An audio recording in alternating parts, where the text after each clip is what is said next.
সুপ্রিয় দর্শক শ্রোতা, ব্রিটিশ বাংলা নিউজের লন্ডন স্টুডিও থেকে আপনাদেরকে স্বাগত জানাচ্ছি। আমি ডক্টর মজিবুর দফতরি। এই অনুষ্ঠান প্রচারিত হচ্ছে ব্রিটিশ বাংলা নিউজের ফেসবুক লাইভ এবং ইউটিউব লাইভ থেকে। আজ আমাদের অতিথি হিসেবে তিনজন বিশিষ্ট ব্যক্তি আছেন। তারা হচ্ছেন জনাব ইমরান আহমেদ এমপি, মাননীয় মন্ত্রী, প্রবাসী কল্যাণ ও বৈদেশিক কর্মসংস্থান মন্ত্রণালয়। তিনি ব্যাকগ্রাউন্ডে একজন ব্যবসায়ী এবং কনসালটেন্ট হিসেবে ওনার ব্যাকগ্রাউন্ড আছে।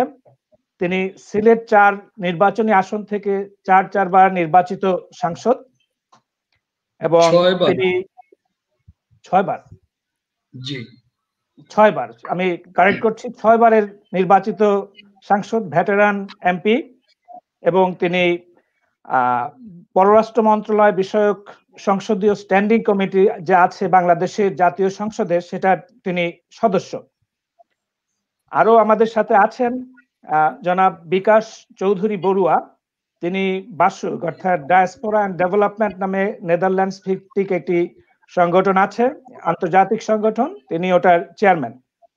এছাড়া তিনি director of global academy of migration and development, GAMD-র ডাইরেক্টর, এবং তিনি vice president diaspora forum for development, এটা একটি নেদারল্যান্ডস ভিত্তিক সংগঠন, এবং তিনি Bangladesh civil society for migration এর একজন প্রতিষ্ঠাতা সদস্য বাসুকের অংশ হিসেবে। এছাড়াও আমাদের মধ্যে রয়েছেন ডক্টর জিয়াউদ্দিন আহমেদ, তিনি প্রেসিডেন্ট বাসুক জার্মানি এবং ডিরেক্টর অফ প্রজেক্টস বাসুক।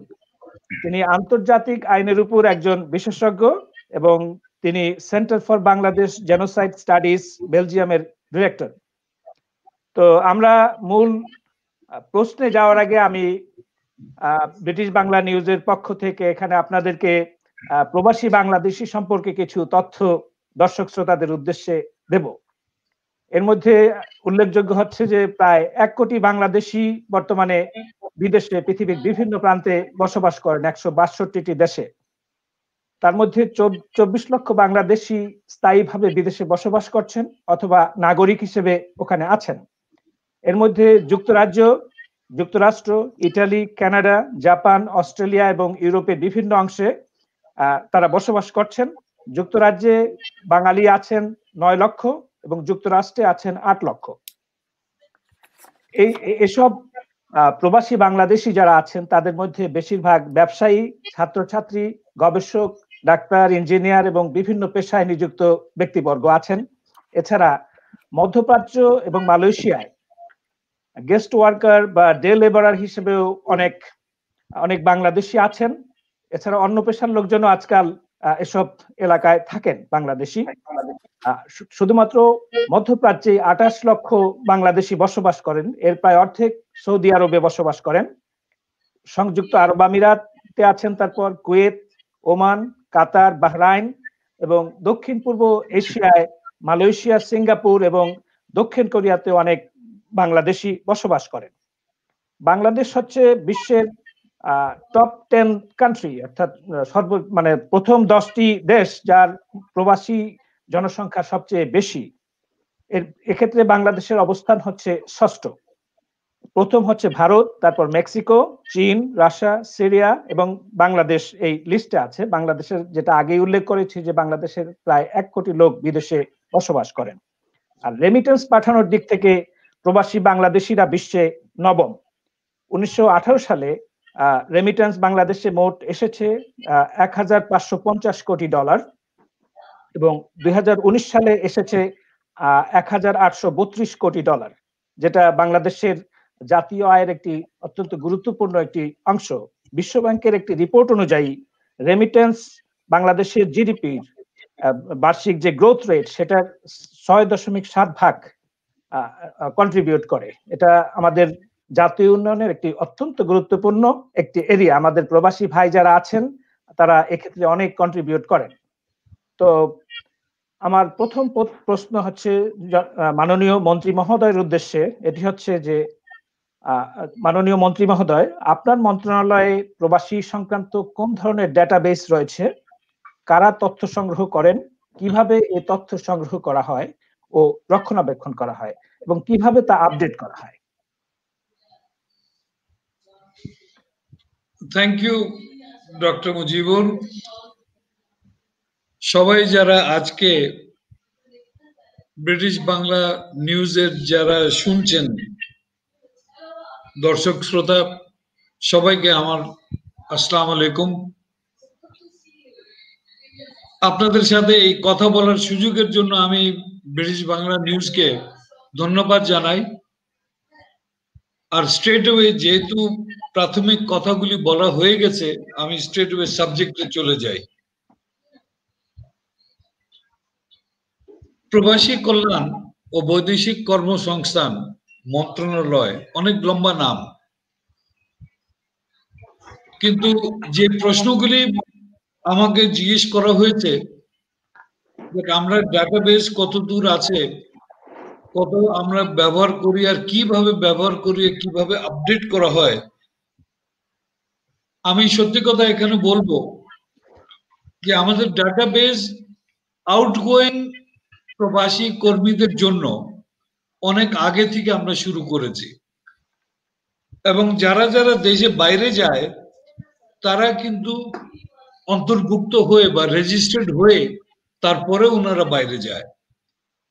এখানে দেখা যায় দ্যাট ওয়ান ওয়ে ট্রাফিকের আমাদের ডাটা আছে। এই যে আমরা বলি কি 1 কোটি মানুষ, 1 কোটি 20 লাখ মানুষ যে বিদেশে আছে, 170-72 দেশ, আমরা অনেক কিছু বলি। এক্সাক্ট ফিগার কয়জন গেছে আর কয়জন ফেরত এসছে, যাওয়াটা আমাদের কাছে হিসাব আছে, ফেরত আসাটা কোনো হিসাব নাই।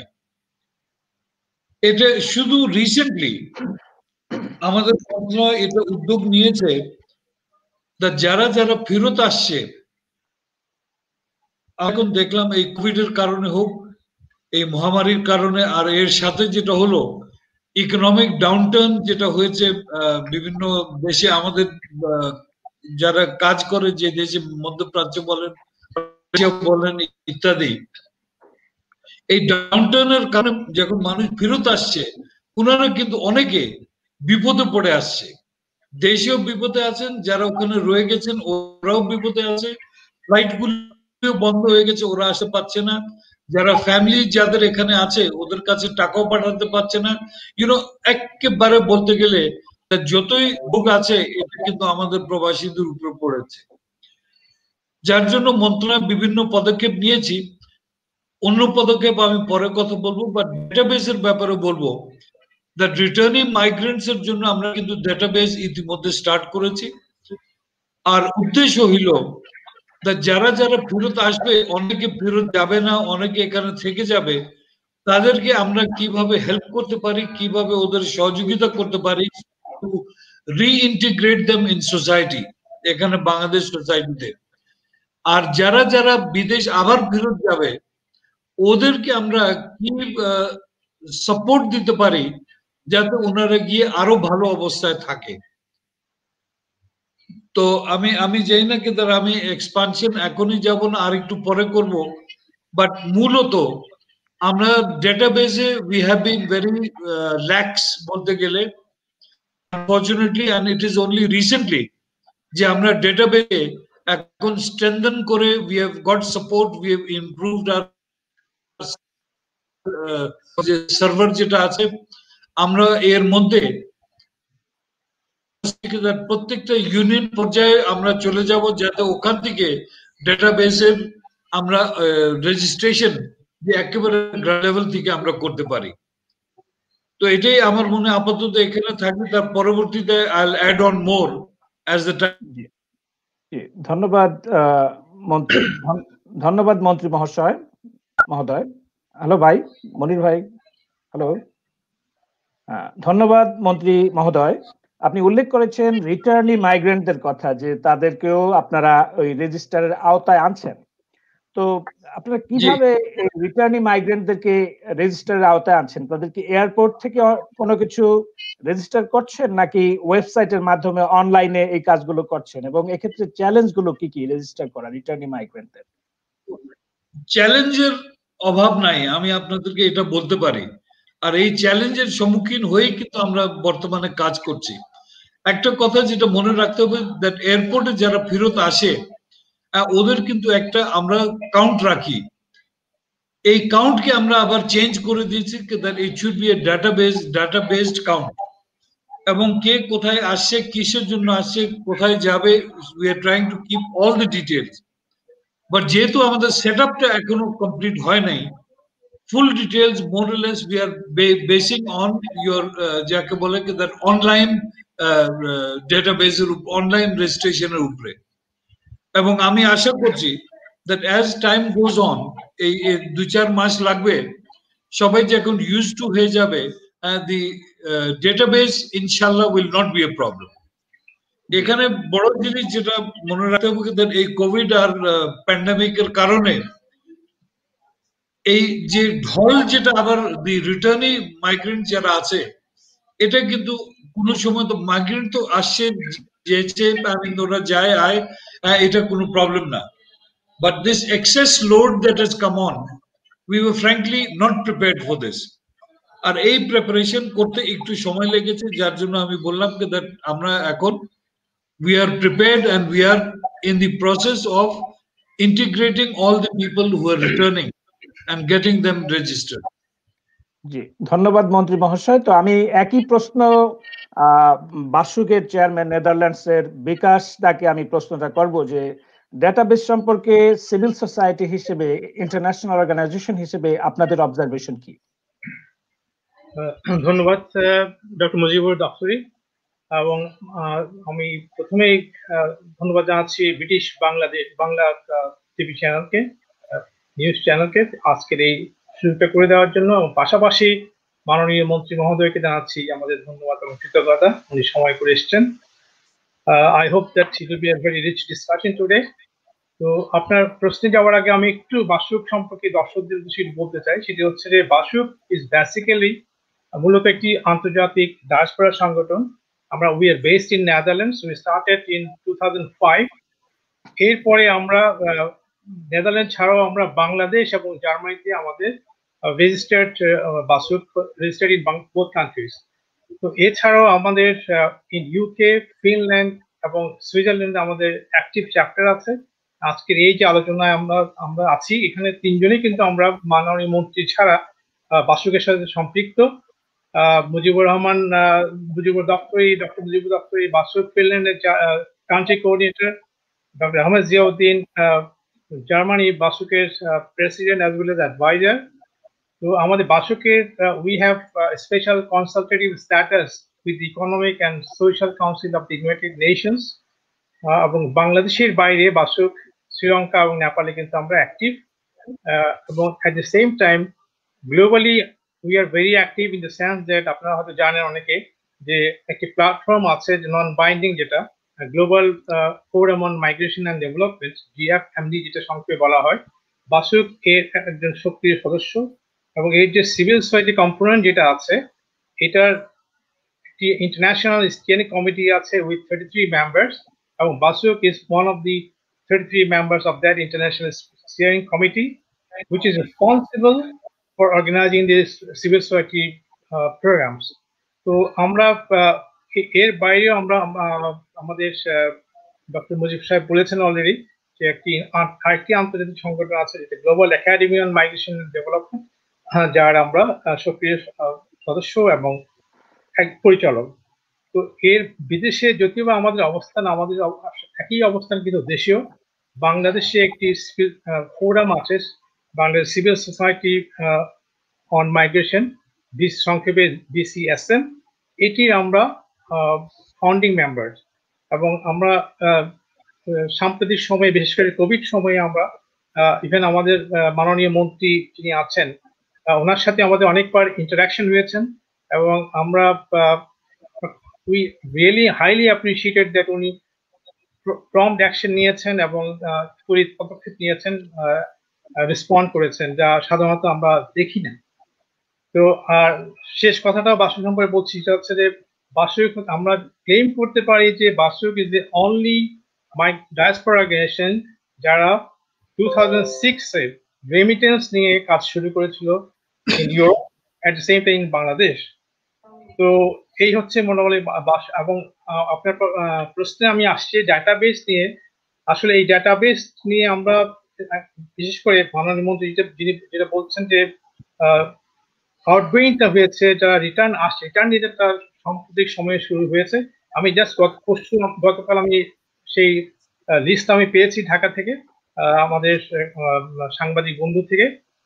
সেটা খুবই ভালো একটি উদ্যোগ, কিন্তু আমার মনে হয় এখানে যেটা এই ডাটাবেসটা, ইভেন যে বিদেশে যেসব যারা ডায়াসপোরা যারা আছে, এটা সংগ্রহ করা is a very big challenge. আমরা we talk to the missions here, আমি নিজে কথা বলেছি আমাদের স্থানীয় মিশনদের সাথে। এখানে ওনারা সরকার থেকে চেষ্টা করছেন, কিন্তু এটা দুটো জিনিস, একটা হচ্ছে ওনাদের দিক থেকে তাগিদটা একটু কম, অ্যাট দ্য সেম টাইম আমরা যারা আছি তাদের অ্যাওয়ারনেসটা নেই, ফলে এই ডাটাবেসটা এখানে ঠিক মতো হচ্ছে না। এটা হচ্ছে আমার বক্তব্য। ধন্যবাদ। জি, ধন্যবাদ বিকাশ দা। আমি এখন ডক্টর আহমেদ জিয়াউদ্দিন সাহেবের কাছে যাব। আপনি কি বাসুক জার্মানি সম্পর্কে কিছু বলবেন, এবং আপনারা এই ডাটাবেস সম্পর্কে আপনার যদি কোনো পার্সোনাল অবজারভেশন থাকে? বিকাশটা ইতিমধ্যে বলেছেন যে বিকাশটা ইতিমধ্যে বললেন যে বাসুক হচ্ছে বাসুক জার্মানি হচ্ছে জার্মানিতে রেজিস্টারকৃত একটি জার্মান সংগঠন, কিন্তু এটা আসলে মূল বাসুকের, অর্থাৎ বাসুক ইন্টারন্যাশনাল বলা যেতে পারে, যে নেদারল্যান্ড বেসড গ্লোবাল বাসুক যেটা আছে সেটারই জার্মান চ্যাপ্টার। আমরা ওইভাবে দেখি ইনফর্মালি, কিন্তু ফর্মালি এটা একটা ইন্ডিপেন্ডেন্ট রেজিস্টার্ড জার্মান অর্গানাইজেশন। একই রকম ভাবে বিকাশটা যেভাবে বললেন, বাংলাদেশেও আমাদের এরকম রেজিস্টার্ড অর্গানাইজেশন আছে, নেদারল্যান্ডে তো গ্লোবাল রেজিস্টার্ড করা আছে আর কি। তার মানে হচ্ছে যে বাসুক কিন্তু জার্মানির একটা সংগঠন, জার্মান একটা এনজিও। বাংলাদেশেও ইন্টারন্যাশনাল এনজিও হিসেবেই এনজিও ব্যুরোতে রেজিস্টার করা আছে, এবং আমাদেরকে ইন্টারন্যাশনাল এনজিও হিসেবে ট্রিট করা হয়। আপনার ডেটাবেস সম্পর্কে যেটা বলছেন, এরপরে আসলে বেশি কিছু অ্যাড করার কিছু নাই। আমরা হ্যাপি যে অ্যাটলিস্ট শুরু হয়েছে প্রক্রিয়াটা। এখন যেটা আমরা এক্সপেক্ট করব সরকারের কাছে, বিশেষ করে এই যে মিনিস্ট্রি আছে, যা led by a very efficient এবং অ্যাকোমোডেটিভ মিনিস্টার। এটা ইউজুয়ালি আমরা এর আগে কিন্তু এই ধরনের দেখি নাই, যিনি মানে সরাসরি ফোন করা যায়, যার কাছে মেসেজ দেওয়া যায়, যিনি সরাসরি রেসপন্ড করেন। তো আমরা তো অনেকদিন ধরেই এই ব্যাপার স্যাপার নিয়ে জড়িত আছি, তো এই ধরনের কিন্তু আমরা পাইনি। মানে আমরা পেয়েছি, আমরা ওয়েলকাম হয়েছি। আমরা ইভেন আমাদেরকে এর আগের মন্ত্রী যিনি ছিলেন, উনি এই মন্ত্রণালয়ে আমাদের সাথে কনসালটেশনের ব্যবস্থা করে দিয়েছিলেন। মন্ত্রণালয়ের সেমিনার রুমে, কনফারেন্স রুমে আমরা কনফারেন্স করছি। সেই ধরনের সবসময় আমরা পেয়েছি কোঅপারেশন। কিন্তু বর্তমানের যিনি আছেন মন্ত্রী, উনি মানে রিয়েলি একটা এক্সেপশন। কাজে এটা ওনার সামনে বলাটা ঠিক হবে না, কিন্তু তারপরে একটু বললাম আর কি, কারণ we are very proud of him. এবং ওনার এই যে রেসপন্স, কুইক রেসপন্সের যে যে যে ব্যাপারটা, এই ধরনের পরিস্থিতিতে বিশেষ করে ওনার মন্ত্রণালয়ের, টেকনিক্যালি ওনার মন্ত্রণালয় কিন্তু বাংলাদেশের একটা বড় ধরনের জিডিপিতে কন্ট্রিবিউট করতেছে। উনি প্রবাসীদের যত আয় আসতেছে আর কি, এটা এসেনশিয়ালি ওনাদের মানে মোটামুটি ওনারা জড়িত আছে বড়ভাবে একেবারে। কিন্তু ওনার মন্ত্রণালয়ের বাজেট হচ্ছে মানে মোটামুটি যত কম বাজেট হতে পারে তত কম বাজেট। এইখানে এটা একটা খুবই গুরুত্বপূর্ণ ব্যাপার, যে আমরা মনে করি যে এই মন্ত্রণালয়কে যত বেশি শক্তিশালী আমরা করব, যত বেশি রিসোর্স করব আর কি, আমাদের মানুষের বড় ধরনের সংকট আছে আর কি। সো আমরা যত বেশি রিসোর্সফুল করবো এই অর্গানাইজেশনটাকে, এই মিনিস্ট্রিকে, এবং ওনার যে বিভিন্ন রকম ডিপার্টমেন্টস আছে আর কি, এবং ডাইরেক্টরেট যা আছে আর কি, বাকি যারা রয়েছেন আর কি। সো এইখানে আমাদের একটা ইনভেস্টমেন্ট দরকার। এবং আমি মনে করি যে মন্ত্রী নিশ্চয়ই যখন ক্যাবিনেটে কথাবার্তা হয় এই বাজেট সংক্রান্ত, উনি জোরে সোরে দাবি করবেন যে আমি এই পরিমাণ গত 5 বছরে এই পরিমাণ বাজেট, এই পরিমাণ ফরেন কারেন্সি আসছে আমার, thanks to my ministry essentially, আমার বাজেট বেশি হতে হবে। এইটা আমি মনে করি যে প্রধানমন্ত্রী নিজেই বিদেশিদের ব্যাপারে খুবই সচেতন। উনি নিজেই বহু বছর বিদেশে থাকার ফলে ওনাদের সাথে মানে এক্সিলেন্ট একটা ওনার পার্সপেক্টিভ আছে, ইভেন আমরা কিভাবে খাই, কিভাবে ঘুমাই, কিভাবে কি করি না করি, উনি সব জানেন, কারণ উনিও এই প্রসেসের ভিতর দিয়েই গেছেন এবং বহু বছর ধরে গেছেন আর কি। তো আমি মনে করি যেটা সেটা হলো যে মিনিস্ট্রিটা এবং হোল ইস্যুটা একটা ইফেক্টিভ লোকের হাতে আছে এবং সেটা আমাদের ভরসা। কিন্তু এই সুযোগটা আমরা নিতে চাই যে এই ওনার লিডারশিপে এটা যেন আরো অনেক বেশি পার্মানেন্ট কোনো কিছু করে ফেলা যায় কিনা, আরো অনেক কিছু করা যায় কিনা, সেটা আমরা চিন্তা করতে, সেটা করা উচিত বলে আমি মনে করি। এবং রেজিস্ট্রেশন তো বটেই, হ্যাঁ, শুধু রেজিস্ট্রেশন ছাড়াও যেমন বাসুকের যেটা one of the major objective হচ্ছে যখন এটা তৈরি করা হয়েছে, যে এটা বিকাশ দা বলেছেন, কিন্তু এটা ইউজুয়ালি এই যে প্রবাসী যারা প্রফেশনালস, মোরালেস প্রফেশনালস এখানে যারা জড়িত রয়েছে, তারা প্রত্যেকেই তাদের প্রফেশনে কিন্তু সাকসেসফুল মানুষ। তারা চিন্তা করছে যেটা সেটা হলো যে আমরা তো এখানে আসি ভালোই মোটামুটি, আমরা কিভাবে বাংলাদেশটাকে হেল্প করতে পারি। এবং এই যে 2006 সাল থেকে যে এটা এই কাজটা করে আসতেছে আর কি, তো কাজে আমরা প্রবাসীদের নিয়েই মূলত কাজ করি, প্রবাসীদের নিয়েই চিন্তা করি, প্রবাসীদের কিভাবে বাংলাদেশের উন্নয়নের সাথে সরাসরি সংযুক্ত করা যায়। আমার মনে হয় এরপরে আমি হয়তো আরেকটু বলবো আর কি। হ্যাঁ, সো এইটাই হলো আমাদের মেজর অবজেক্টিভটা ছিল। অনেক ধন্যবাদ আহমেদ জিয়াউদ্দিন ভাই, ওইসব প্রসঙ্গে আমরা পরে আসবো। অনেক ধন্যবাদ আপনাকে। তো এখন আমি মাননীয় মন্ত্রী মহোদয়কে প্রশ্ন করব যে প্রবাসী বাংলাদেশি বা ডায়াসপোরা সংক্রান্ত নীতিতে মূলত কি কি বিষয় আছে, এর বাস্তব প্রয়োগ কেমন হচ্ছে? সরি, আবার একটু মুজিব ভাই একটু রিপিট করেন। জি মন্ত্রী মহোদয়, আপনাকে প্রশ্ন করেছি যে প্রবাসী বাংলাদেশি বা ডায়াসপোরা সংক্রান্ত নীতিতে মূলত কি কি আছে, এর বাস্তব প্রয়োগ কেমন হচ্ছে আপনার দৃষ্টিতে? আচ্ছা, প্রথমে বর্তমান আমাদের যে সিস্টেম যেটা আছে, কাঠামো যেভাবে আছে, আনফরচুনেটলি ডায়াসপোরা কিন্তু আমার মন্ত্রণালয়ের অধীনে আসে না। ডায়াসপোরা এখন পর্যন্ত is under a different ministry. তো আমি এটা নিয়ে অনেক চিন্তা করলাম, ডায়াসপোরা মানে যারা যারা প্রবাসী আছে, আমার জন্য ওরাই হলো প্রবাসী। এবং একদিকে হলো আমাদের যে প্রবাসী কর্মী যারা আছে, যারা ওখানে কাজ করে বিদেশে, আরেকটা একদিকে হলো তোমার ডায়াসপোরা যারা ওখানে বসবাস করে। তো সেই হিসাবে আমরা ট্রাইং টু এই জিনিসটা একটু ক্লারিফাই করে আর রেশনালাইজ করার চেষ্টা করতেছি, যাতে diaspora also comes under the umbrella of the প্রবাসী কল্যাণ মন্ত্রণালয়। এই যে বিভিন্ন কথা এখানে যে আমার বাসক, সরি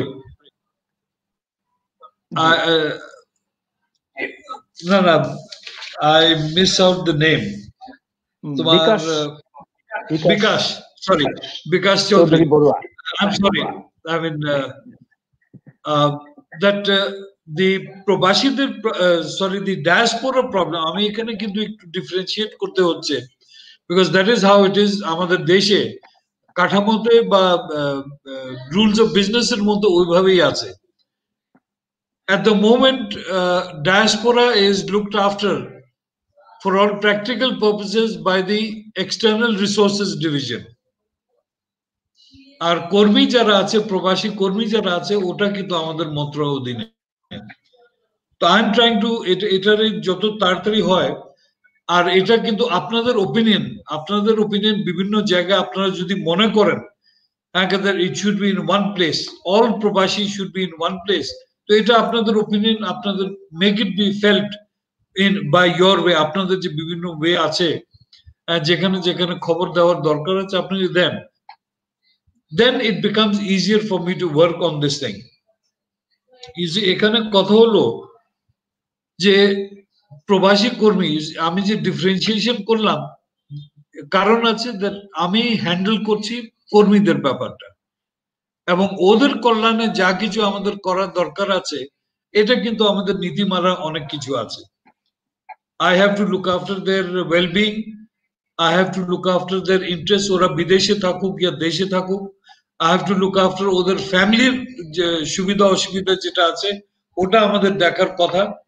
অতীতে কি হয়েছে কি হয় নাই আমি জানি না, বাট আমি at the moment I'm trying my best so that I can give the maximum benefit to the Probashi people jara ei je billions of dollars ei je apni je hisab dilen আপনি এটাও শুনে আশ্চর্য হবেন যে এই বছর first 3 months July August September compared to last year's 3 months we are already 48% more than last year আমরা 6 বিলিয়নের already উপরে হয়ে গেছি in one quarter we have gone over 6 billion এখন লজিকের পিছনে আমি কথা বলবো না বিকজ আমার কাছে কোনো লজিকে মিলতেছে না বাট লজিক একটাই হতে পারে that যারা যারা ওখানে আটকে গেছে যারা যারা চাকরিচ্যুত হয়েছে অনেকে হয়তো সবকিছু গুটিয়ে মুটিয়ে ওরা দেশে পাঠাচ্ছে but biggest factor is that সরকার যে এই যে প্রণোদনার যে 2% ফর দিয়েছে this is the biggest factor because গত জুলাই থেকে তার আগের বছর ছিল 16.4 তো গত বছর হলো 18.2 এই বছর যদি আল্লাহ এই হিসাবেই যদি রাখে তাহলে আমরা 20 এর উপরে যাব এই বছরে but that is not the main thing যারা যারা এই পয়সা যেটা এখানে শুধু প্রবাসী কর্মী না এখানে কিন্তু ডায়াসপোরাও কিন্তু অনেক টাকা পাঠায় যেটা কিন্তু একই খাতে চলে আসে but system is such which unless it is corrected এটা আমরা ঠিক না করা পর্যন্ত এখানে I can be friends with the diaspora and I've got too many friends I mean UK বলেন বিশেষ করে UK আমেরিকা বলেন আমার অনেক বন্ধু আছে but maybe at some time I can't do anything for them the only thing I can do for them is ওদের যে পারিবারিক বা সোশ্যাল সমস্যা যে এখানে হয় দেশে এখানে I can take a role and get the government organizations to work in their favor this is the only thing frankly যেটা আমি আমাদের ডায়াসপোরার যারা আছে ওদের জন্য আমি কিন্তু করতে পারছি যাই হোক এখানে অনেক কথা বলতে হয় বলা যাবেও বা যাই কিছু বলি না কেন এই যে এক্সপানশন অফ সিস্টেম যে আমাদের মিনিস্ট্রি এখানে কথা বলা হয়েছে yes it is the smallest budget no doubt and it is the biggest earner but এই আর্নিংটা মূলত আমাদের ওয়ার্কারদের আর্নিং আমরা কিন্তু ওটা দেশে চ্যানেল করে নিয়ে আসি এখানে আপনারা খুশি হবেন জেনে that এই প্রথমবারের মতন we've taken up 2 or 3 large projects the largest project that I've taken up is about 4,500 crores which is for setting up training centers in different upazilas এছাড়া এই রিইন্টিগ্রেশনের জন্য যারা যারা 425 কোটি টাকার প্রজেক্ট আমরা কিন্তু ইতিমধ্যে সাবমিট করেছি আমরা ওয়েটিং দি রেজাল্ট বাট আপনি জানেন কি দ্যাট এই যে ব্যুরোক্রেটিক সিস্টেম যেটা আছে সিস্টেমে আমার এক্সপানশন করার কোনো সিস্টেম নাই আর সিস্টেম যেটা আছে that tax a long time the bureaucratic system possibly the same in all countries আমি যদি আজকে স্টার্ট করি আমি অলরেডি স্টার্ট করেছি আমার মন্ত্রণালয়কে বড় করার জন্য এবং ওদের কার্যক্রম এক্সপান্ড করার জন্য আর এই যে এক্সট্রা প্রজেক্টস আমরা নিচ্ছি হাতে এটার জন্য তো I need man power and I need a bigger team আমি আশা করি জি ধন্যবাদ মন্ত্রী মহোদয় এখন দুটো প্রশ্ন ওখানে ছিল যে যারা ওই বিদেশে যাওয়ার আগে প্রশিক্ষণ নিতে যান তাদের সাথে অনেক সময় ভালো ব্যবহার করা হয় না বা কোনো জায়গায় ঘুষের বিষয়টি আছে দুর্ব্যবহার এগুলো আছে তো এসব বিষয়কে আপনি মন্তব্য করবেন দর্শক দু তিনজন দর্শকের জাতীয় প্রশ্ন করছিলেন আমি তাহলে এটা আপনাকে পরিষ্কার জবাব দেই একটা আবার বলি যে অতির হিসাব আমি কিন্তু নিচ্ছি না বাট এখন যারা কমপ্লেন করেছেন তাদেরকে এখন বলেন মানে ওদের থ্রু দিয়ে হোক ইয়া ওদের বন্ধু বান্ধব থ্রু দিয়ে হোক মন্ত্রণালয়তে আগে যে আমাদের যে দুর্গন্ধ ছিল আজকে কিন্তু কোনো দুর্গন্ধ নাই এখন মন্ত্রণালয়তে সুগন্ধ আছে আপনারা এই যে ট্রেনিং এর ব্যাপার যেটা বলেছেন অতীতে যা হয়েছে আই ডোন্ট নো বর্তমানে কি হচ্ছে please bring it to my notice and you will see action immediately এই যে বিদেশে মানুষ পাঠাবার ব্যাপারে রিক্রুটিং এজেন্টরা বিভিন্ন যে কার্যকলাপ ওরা যে উল্টাপাল্টা করেছে যত খবর আমার কাছে এসছে I follow the policy দুইটা পলিসি আছে, one is zero tolerance two corruption and zero tolerance that anything that আমাদের শ্রমিকদেরকে ক্ষতি করে, আর দ্বিতীয় হলো জিরো টলারেন্স অন এই কি বলে, the second one is zero tolerance, the second one is shoot and then ask questions. Yes, that means যারা এই যে রিক্রুটিং এজেন্টরা যদি গন্ডগোল করে, প্রথমে ওদের সার্ভার আমি লক করে দেই, I stop their work so that they can't send any more people, and then I do the inquiry. আর ইনকোয়ারি যদি হয় তারপরে ইটস আইদার ফাইন অথবা পানিশমেন্ট অথবা যা কিছু করার দরকার আছে আপনারা খবর নিয়ে দেখেন। আর যদি আপনি চান, I'll try to make out a list and send you that how much has been done in the last 1.5 years. অনেক অনেক ধন্যবাদ মন্ত্রী মহোদয়। তো আমার নেক্সট প্রশ্ন হচ্ছে, বৈধভাবে যারা দেশে টাকা পাঠান তা উৎপাদনশীল খাতে ব্যবহারের জন্য আপনারা কোন কোন ধরনের প্রণোদনা দিচ্ছেন প্রবাসীদেরকে?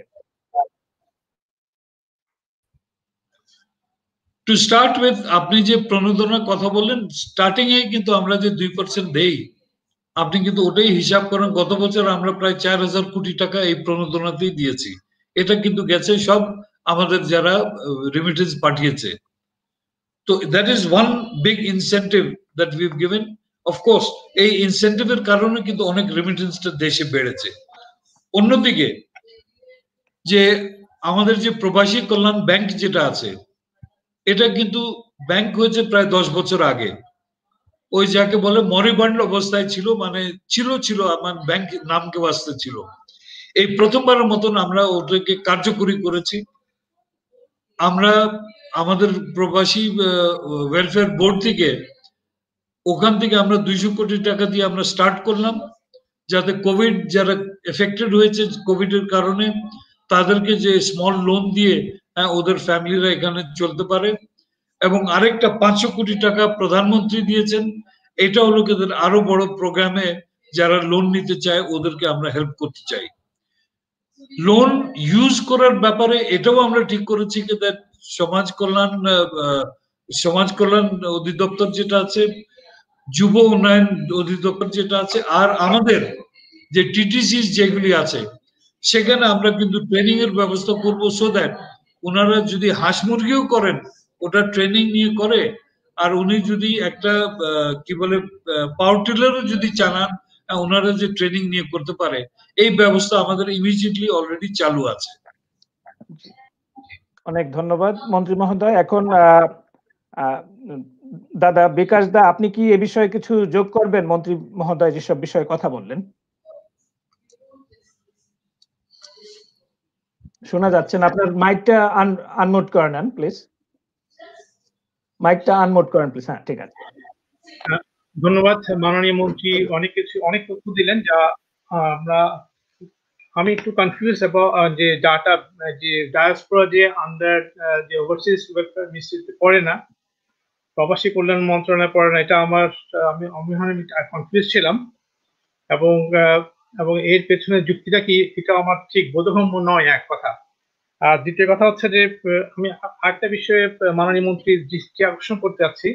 আমরা এর আগে জিয়া ভাই বলেছেন যে আমরা 2000 খুব সম্ভবত 18তে আমরা একটা আপনার মিনিস্ট্রিতেই আমরা একটা রাউন্ড টেবিল করেছিলাম উইথ ইয়োর মিনিস্ট্রি, তৎকালীন মন্ত্রী জনাব নুরুল ইসলাম বিএসসি সাহেব সহ। তো সেখানে কিছু তথ্য উঠে এসেছিল, মানে তার মধ্যে একটি ছিল হচ্ছে স্মার্ট কার্ড। স্মার্ট কার্ডটা হচ্ছে যে ডায়াসপোরাদের জন্য, আপনার যারা বিশেষ করে ইউরোপে আছে, আমেরিকা এবং অস্ট্রেলিয়াতে যারা আছে, তাদের জন্য স্মার্ট কার্ড ইন্ট্রোডিউস করা হবে। এটা ছিল 2017 এর কথা। এর বাইরে তখন বলা হয়েছিল যে new draft policy on migrant workers and experts, এটা, এবং এটা তখন বলা হয়েছিল শিগগিরই পার্লামেন্টে তোলা হবে। এবং ডায়াসপোরা ম্যাপিং যেটা, ওটার কথা বলা হয়েছিল। আমি জানি না এই তিনটি ব্যাপারে কতটুকু কাজ হয়েছে, একটা পয়েন্ট। আর দ্বিতীয় পয়েন্ট যেটা হচ্ছে আমি বলতে চাচ্ছি, বিশেষ করে মাননীয় মন্ত্রীর দৃষ্টি আকর্ষণ করতে চাচ্ছি, সেটা আমরা দীর্ঘদিন ধরে কিন্তু বলে আসছি, এবং এটা ফ্রম বোথ দি এন্ডস, আমি হোস্ট কান্ট্রিতে বলছি, আবার সেন্ডিং কান্ট্রিতেও বলে আসছি যে ডায়াসপোরা এঙ্গেজমেন্টের কথা বলে আসছি, ডায়াসপোরা ইনভেস্টমেন্টের কথা বলে আসছি। কিন্তু এই যে ডায়াসপোরা এঙ্গেজমেন্ট, এটা কোথাও কিন্তু in true sense of the term বাস্তবায়িত হচ্ছে না, not in the host countries, neither in the host countries নর ইন দি সেন্ডিং কান্ট্রিজ। এবং আমরা দেখেছি বিশেষ করে যেহেতু আমরা মাইগ্রেশন নিয়ে কাজ করছি এবং migration is a very sexy term, hot issue across the globe, বিভিন্ন আন্তর্জাতিক সম্মেলনে বিশেষ করে global forum on migration and ডেভেলপমেন্টে বিভিন্ন দেশে আমি দেখি, আমার ব্যক্তিগত অভিজ্ঞতা শেয়ার করছি আমি, যে আমি একটা এক্সাম্পল দিই, ফিলিপিনে পার্টিসিপেন্টস থাকে 7-8 জন থাকে, এবং যখন বাংলাদেশ ওদের দেশ থেকে ফিলিপাইন থেকে যখন সরকারি প্রতিনিধিরা যখন আসেন তখন they engage with the Filipino diaspora and the participants attending this conferences. কিন্তু দুর্ভাগ্যবশত এই বিষয়টা আমরা বাংলাদেশ থেকে যা সরকারি প্রতিনিধি যারা আসেন তাদেরকে আমি গত 2007 থেকে এটা শুরু হয়েছে, আমি প্রত্যেকটা ইন্টারন্যাশনাল কনফারেন্স অ্যাটেন্ড করেছি GFMD তে বিভিন্ন দেশে, কিন্তু I haven't seen a single engagement from the side of Bangladesh government officials or even the minister. তো ওনাদেরকে আমরা দেখেছি শুধু মাননীয় মন্ত্রী যখন থাকেন শুধু মন্ত্রীর সাথেই থাকেন তারা, but there's such no real engagement। এটা একটা।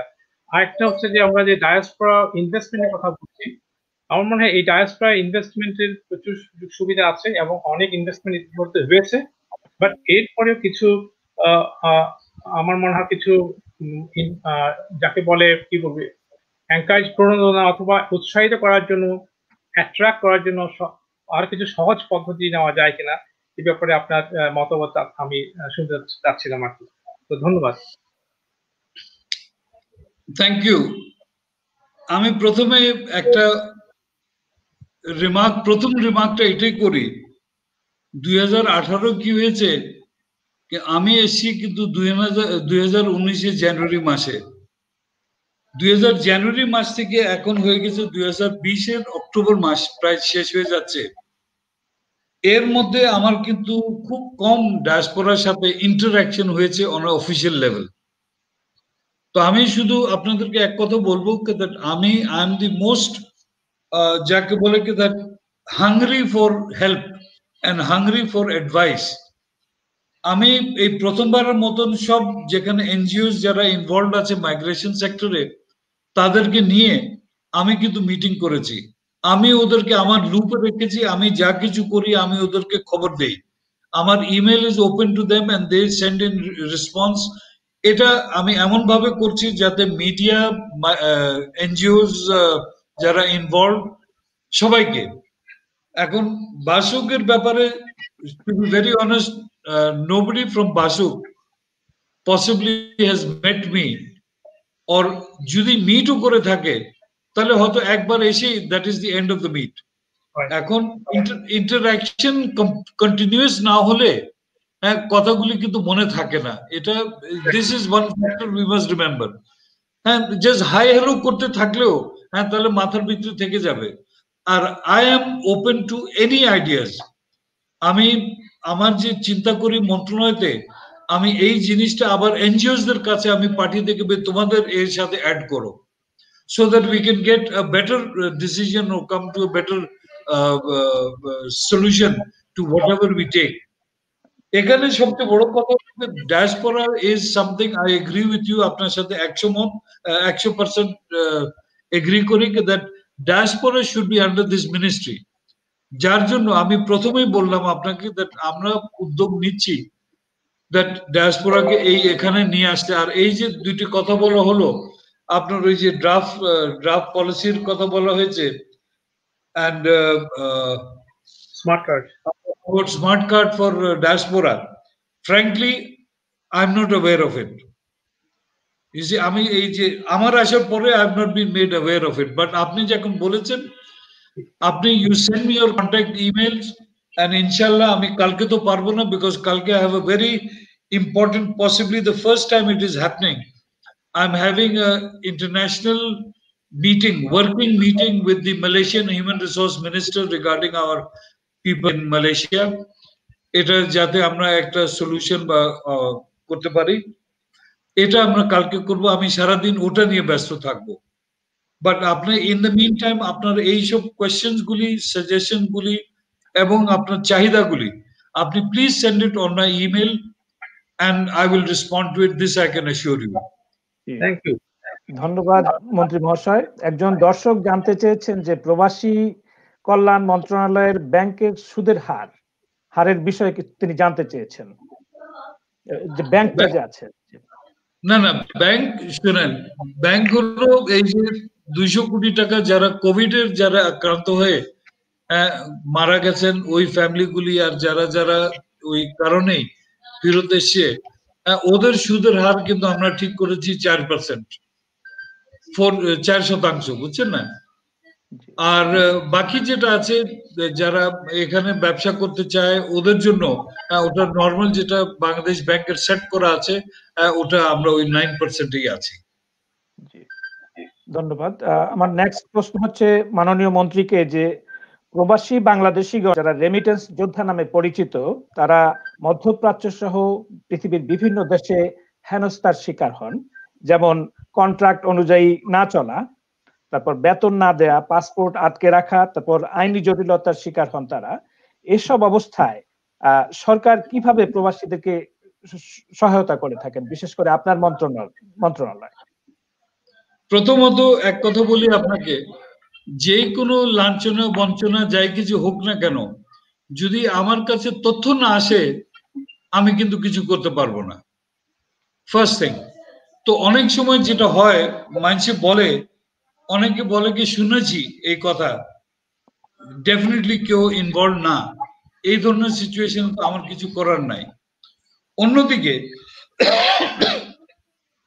যেখানে যেখানে আপনার এই যে ম্যাল প্র্যাকটিসের যে কথা আপনি যেটা বললেন, আমি খবর পেলেই টু স্টার্ট উইথ আমি কিন্তু রিক্রুটিং এজেন্টকে আমার কি বলে একটা খপ্পরে নিয়ে আসি। We stop that work and we make sure that এখানে যদি কিছু দেওয়ার আছে কিনা ওটা কিন্তু দিতে হয়। বাট আগেন একটা আইনি ব্যাপার চলে আসে, যেখানে আমরা কিছুটা আবার প্রতারণাও দেখি। দ্যাট যে দেশে আপনার এই ওদের উপরে যদি কোনো লাঞ্ছিত যদি কেউ হয়, first point of complaint is ওই দেশে। ওখান থেকে এখানে বাংলাদেশে ফেরত এসে যদি বলো বিকজ আমি গিয়ে ওখানে খবর নিতে পারবো না, you see it is not possible, it's not practical. তো ওখানে যদি থানাতে যদি কোর্ট যদি কেস করে আসে, সাথে আমাদের এমবাসি, আমাদের যে লেবার শ্রম কাউন্সিলর যারা আছে আমাদের কিন্তু আছে, টিম আমাদের কিন্তু ভালোই আছে, আর ওনারা কিন্তু কম কষ্ট করছেন, হয়তো আমার চেয়ে বেশি কষ্ট করছেন। ওনারা ওদেরকে নিয়ে যদি ওরা যায় থানাতে গিয়ে কেস করে, give the power of attorney to the labor counselor, তারপর you come back, then the things will move. আর আদারওয়াইজ ওখানে যদি কেস করে, আপনি ঠিক আছে কেস করেও যদি কপিটা নিয়ে আসেন আর ওটার ভিত্তিতে এখানে এসে থানাতে কেস করেন, আমরা কিন্তু ওটা পুশ করব যাতে এটা ওই ইনকোয়ারি ওই হিসাবে যে হয়। বাট আদারওয়াইজ যেটা হয় কি দ্যাট ওখানে কিছু করলো না, এখানে এসে কমপ্লেন করলো অমুক রিক্রুটিং এজেন্ট আমার কাছ থেকে এটা করেছে ওটা করেছে, আমার পক্ষে it becomes extremely difficult to confirm on this. জি, to make it easy for me to help you. আমার কথা এটাই কি আপনি আমার জন্য সহজ করে দেন যাতে আমি হেল্প করতে পারি, ইনশাআল্লাহ কোনো হেল্পের অভাব হবে না। জি, অনেক ধন্যবাদ মন্ত্রী মহোদয়। এখন বিকাশ দা এই বিষয় সম্পর্কে আপনার কি কোনো অবজারভেশন আছে কিনা? আমার অবজারভেশন নেই, তবে আমি একটা বিষয় জানতে, মন্ত্রী মহোদয় বলেছেন যে আমি বিশেষ করে মিডল ইস্ট অথবা মালয়েশিয়ার কথা বলছি। I had been to Malaysia a number of times. আমি আমাদের বাংলাদেশি প্রবাসীদের সাথে কথা বলেছি বেশ কয়েকবার, এবং তাদের একটাই অভিযোগ যে তাদের কমপ্লেইন এগেইনস্ট দি মিশন, এবং আপনি যেটা বলেছেন যে মিশনের যে লেবার সেক্রেটারি অথবা লেবার যে বিভাগটা আছে তারা দেখেন হয়তো, বাট আমার মনে হয় না যে সবসময় তারা ঠিকভাবে দেখেন। আর যেটা বলছেন যে মাননীয় মন্ত্রী যিনি বললেন যে কোনো সমস্যা হলে ওখানে they should go to the local police.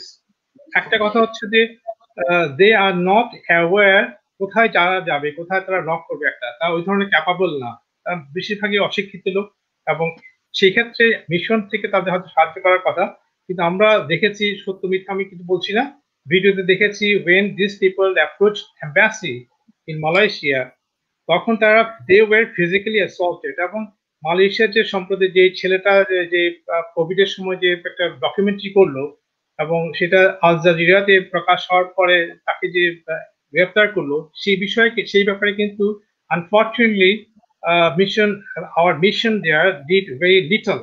on the other hand, যে মহিলা যে কেসটা টেক আপ করেছে, she is a private lawyer এবং হিউম্যান রাইটস অ্যাক্টিভিস্ট, তো সে যদি পদক্ষেপটা না নিত, আমি জানতাম না এই বাচ্চার ভাগ্যে কি ছিল। তো এটা একটা, আমি জানি না জিয়া ভাই হয়তো you can add to this point because you are legal expert. I think that you can say better than me. Thank you. জি ধন্যবাদ। ডক্টর আহমেদ জিয়াউদ্দিন, আপনি কিছু যোগ করবেন কিনা বিষয়? আমার দুটো তিনটা পয়েন্ট আছে আর কি, যে মাননীয় মন্ত্রীকে যখন পাওয়া গেছে, আমিও কিন্তু আসলে বিসিএমএস এর পক্ষ থেকে আপনি যখন ওই কনফারেন্সে ছিলেন, আমিও এইখানেই বসে ব্রাসেলসে বসেই এই কনফারেন্সটা করছি, এই আপনার সাথে ইনিশিয়ালি কথাবার্তা হয়েছে। কাজেই পাসুক হয়তো বা ওইভাবে আমরা বাইরে অনেক বেশি পরিচিত দেন বাংলাদেশে, বাট তারপরেও আমরা অনেক active in many ways. Second হচ্ছে যেটা, সেটা হলো যে আপনি জানেন কি জানি না, এবং সেখানে দেখা যাচ্ছে একটা ইনফরমেশন বড় গ্যাপ আছে আর কি। কারণ একটা নতুন মন্ত্রী যখন আসেন একটা নতুন মন্ত্রণালয়ে, তার যে ব্যাকগ্রাউন্ড ব্রিফিংটা যেগুলো দেওয়া দরকার এবং যেভাবে দেওয়া দরকার, অনেক সময় আমার ধারণা হচ্ছে যে সেইভাবে হয় না। এটা না হওয়ার আরো একটা কারণ হচ্ছে যে সেক্রেটারি যারা থাকে তারা এত ঘন ঘন বদলে যায় আর কি, যে ফলে সেই সেক্রেটারি মহোদয়েরও কিন্তু আসলে ওই ব্যাকগ্রাউন্ড ইনফরমেশনটা ওইভাবে থাকে না। যেমন ডায়াসপোরার উপরে আইওএমএ নিয়ে আপনার মন্ত্রণালয়ের একটা বড় ধরনের প্রজেক্ট কিন্তু হয়েছে, অনেকগুলো কনফারেন্স হয়েছে, অনেক কাগজ লেখালেখি হয়েছে, এবং একটা পলিসি কিন্তু আমাদের আছে ইন থিওরি, এবং সেটা এটা কমপ্লিট পলিসি আছে। ওইটা আপনাকে একটু দেখতে হবে যদি আপনার চোখে না পড়ে থাকে আর কি। এবং সেটা আরো আমাদের অনেক কমেন্ট আছে সেটাতে, কিন্তু বাট তারপরেও ওখানে কিন্তু বাংলাদেশি কনসালটেন্টও ইউজ করা হয়েছিল এই ড্রাফট পলিসির জন্য। কাজে কাজ কিন্তু বেশ মোটামুটি হয়ে আছে। এখন আমরা এক্সপেক্ট করি যেটা, সেটা হলো যে এই যে আপনি যে ইস্যুটা উঠালেন, খুবই সিগনিফিকেন্ট একটা ব্যাপার, যে ডায়াসপোরারা, আমার এতদিন ধারণা ছিল আমরা ফরেন মিনিস্ট্রি আমাদের প্যারেন্ট মিনিস্ট্রি টাইপের ব্যাপার, যে ঘটনা ঘটলে আমরা আমাদের এমবেসিতেই যাই আর কি। কিন্তু আপনি এখন বললেন যেটা, সেটা হলো যেটা এক্সটার্নাল রিসোর্স তারা হ্যান্ডেল করে। এটা তাদের লজিক হতে পারে যেটা শুধুমাত্র ইকোনমিক পার্সপেক্টিভ থেকেই তারা নিছে, যেটাকে foreign donation, foreign earning, foreign ইত্যাদি ইত্যাদি কারেন্সির ব্যাপার স্যাপার, সেই অ্যাঙ্গেল থেকে। কিন্তু আমার একটা প্রশ্ন, সরাসরি প্রশ্নটা হচ্ছে যে আপনি কিভাবে মনে করেন যে বেস্ট অ্যাপ্রোচ হবে যে গভর্নমেন্টের নিজেদের এই ইন্টারনাল অ্যারেঞ্জমেন্টটাকে চেঞ্জ করার ক্ষেত্রে, যে যে প্রবাসী আর ডায়াসপোরা বলে, অর্থাৎ প্রবাসী কর্মী এবং ডায়াসপোরা বলে আমাদের দৃষ্টিতে কিন্তু কোনো তফাৎ নাই। যে বাংলাদেশি বিদেশে থাকে সেই হলো প্রবাসী। তাদের ভেতরে বহু রকম ক্যাটেগরি থাকতে পারে, তার অনেক সময় তার অন্য দেশে নাগরিকত্বও থাকতে পারে, কিন্তু এটা আমাদের আইনে কোনো বাধা নেই। আমাদের আইনে কোনোই বাধা নাই যে একটা আমাদের আইনই দিতেছে আপনার আরেকটা অধিকার, আরেকটা দেশের সিটিজেনশিপ হলে বাংলাদেশের কোনো সমস্যা নাই। সেকেন্ড হচ্ছে আমি পার্মানেন্ট রেসিডেন্ট হতে পারি অথবা টেম্পোরারি রেসিডেন্ট হতে পারি। যারা মাইগ্রেন্ট ওয়ার্কার ইউজুয়ালি তারা সব টেম্পোরারি রেসিডেন্ট, তারা কাজ করে, তারা একটা সার্টেন কন্ট্রাক্টে যায় এন্ড দেন তারপরে দে রিটার্ন, এবং তারাই যেহেতু সবচেয়ে বেশি টাকা পাঠায়, সেজন্য সৌদি আরব থেকে দেখা যাচ্ছে কি যে আমাদের সবচেয়ে বেশি টাকা আসে স্বাভাবিকভাবে, এবং we very much appreciate that. এবং তারাই বিভিন্ন রকম ভাবে, যেহেতু তারা সংখ্যায় অনেক বেশি, সমস্যাও স্বাভাবিকভাবে অনেক বেশি আর কি। তো এটা আর এখানে জিনিসটা হচ্ছে যেটা আমাদের যে লেবার যে কাউন্সিলর যারা আছেন আর কি, সেখানে একটা বড় ধরনের পরিবর্তন দরকার আর কি। কারণ ওই অফিসটাকে, যার দায়িত্বে পড়ে লক্ষ লক্ষ লোক একটা দেশে, কিন্তু ওইখানে দেখা যাচ্ছে কি যে একজন আছেন অথবা 1.5 জন আছেন, 2 জন আছেন, 2 জন আছেন, এর বেশি কিন্তু ওইখানে হচ্ছে না। এই অফিসটাকে যদি, এবং এটা আপনার রোলটা এখানে থাকতেই হবে, যে আপনার যে প্রবাসীদের কল্যাণটা তখনই হবে যখন দেখা যাবে কি যে আমাদের বিদেশের যে আছে এমবেসি আছে, সেখানে প্রবাসীদের স্বার্থ দেখার জন্য একটা স্ট্রং, আপনার যেরকম একটা স্ট্রং মিনিস্ট্রি দরকার, ওইটারই একটা ছোট রেপ্লিকেট দরকার হলো যে এই প্রবাসী যারা আছে তাদের, যে তাদের যে অভিযোগগুলা দরকার শোনা দরকার, কাজ করা দরকার। এবং এটা কিন্তু একটা সম্পর্কের ব্যাপার। আমি বিভিন্ন জায়গায় মিডল ইস্টার্ন কান্ট্রিতে গেছি তাদের বোঝার জন্য। শ্রীলঙ্কাতে, Philippine for example, one of the best country এই দিক থেকে বলা যায়, মাইগ্রেশনের দিক থেকে এবং মাইগ্রেন্টের ট্রিটমেন্টের দিক থেকে। তারা সেখানে যে লেবার যে লোকটাকে দায়িত্ব দিছে, সে শুধুমাত্র লিগ্যাল এক্সপার্টই না, সে হচ্ছে যে ওই এলাকার যত পুলিশের হেড থেকে শুরু করে, কুয়েতের কথা বলছি আমি স্পেসিফিক্যালি, এখানে পুলিশের হেড থেকে শুরু করে, রিজিয়নাল হেড থেকে শুরু করে, থানা থেকে শুরু করে, সে সবার সাথে তার দোস্তি আছে টাইপের। এই ধরনের একটা মানুষ আসলে, এবং যেহেতু তার ফ্রিকোয়েন্টলি তাদের প্রবলেম হচ্ছে, আমাদের চাইতে কিন্তু তাদের অনেক বেশি প্রবলেম হচ্ছে, পালিয়ে যাচ্ছে তারা ছেড়ে, মালিক ছেড়ে। তারপরে তাদের শেল্টার সেন্টারও আছে, বড় ধরনের আছে, এবং সেখানেও তাদের রকমারি সমস্যা আছে।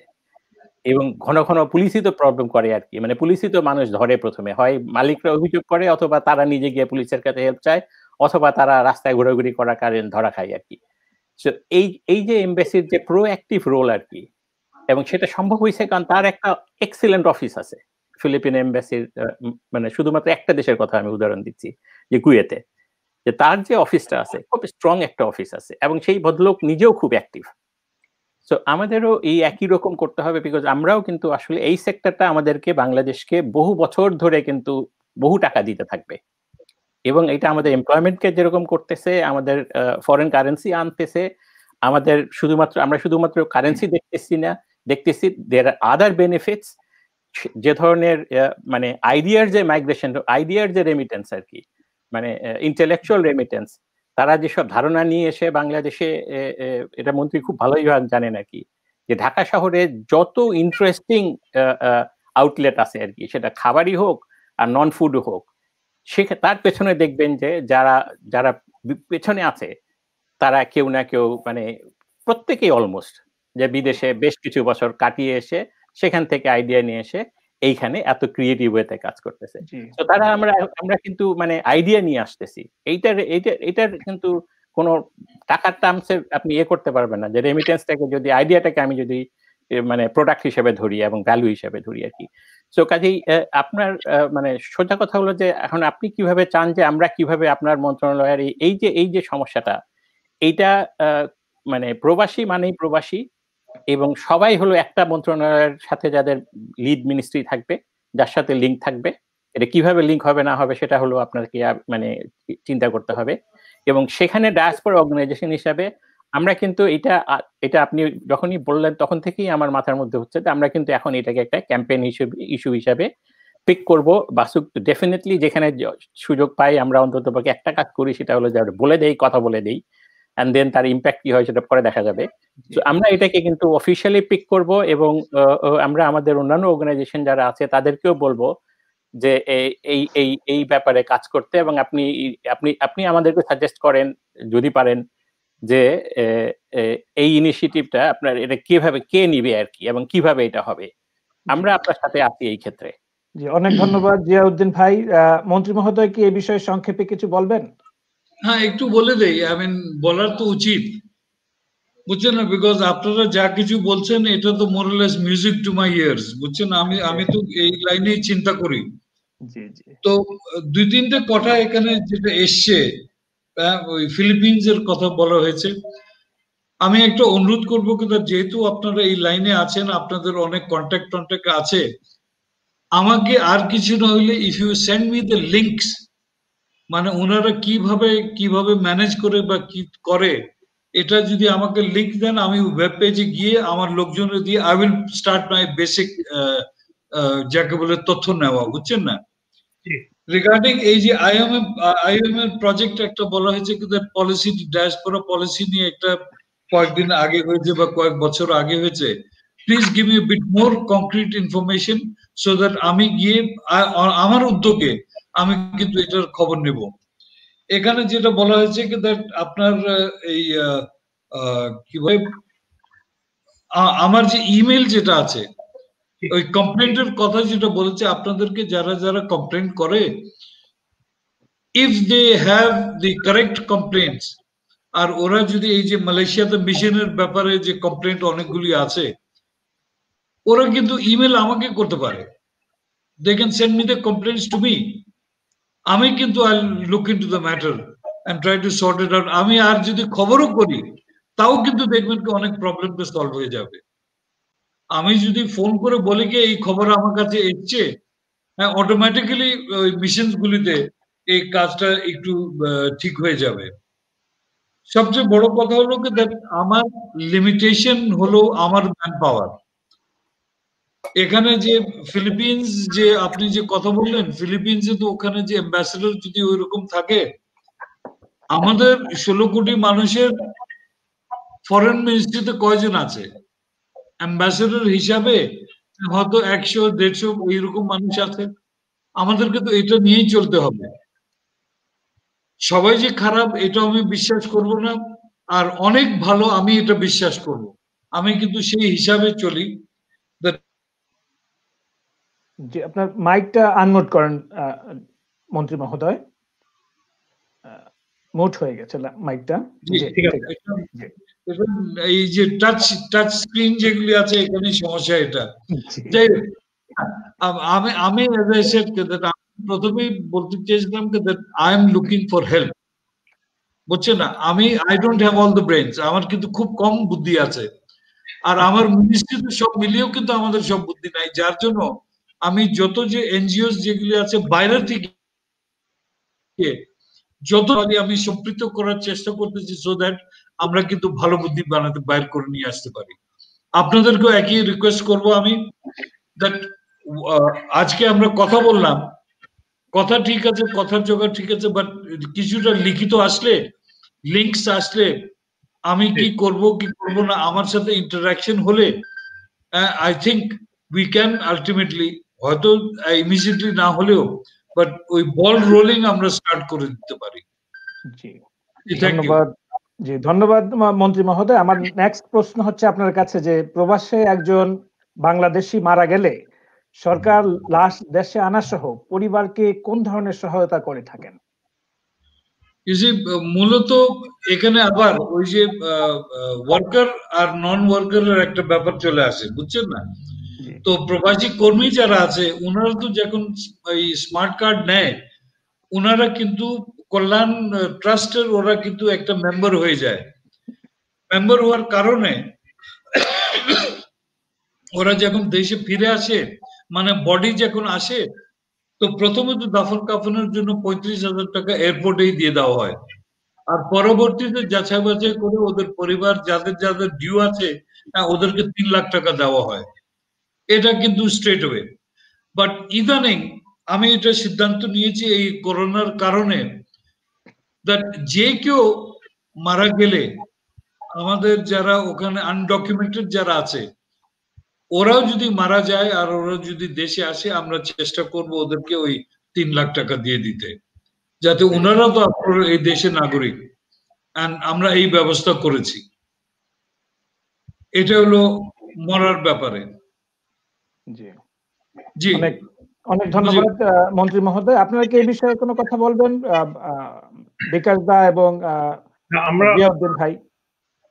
প্রথম কথা হচ্ছে যে আই এম রিয়েলি ওভারওয়েলমড। মাননীয় মন্ত্রী সাহেব যে বলেছেন এত প্রোঅ্যাক্টিভ কথা, এবং উনি মানে খুবই সরলভাবে উপস্থাপন করেছেন। আমরা অবশ্যই we would love to provide with all the information that we have. আমরা অবশ্যই আপনার দৃষ্টিতে আনবো, গোচরে আনবো।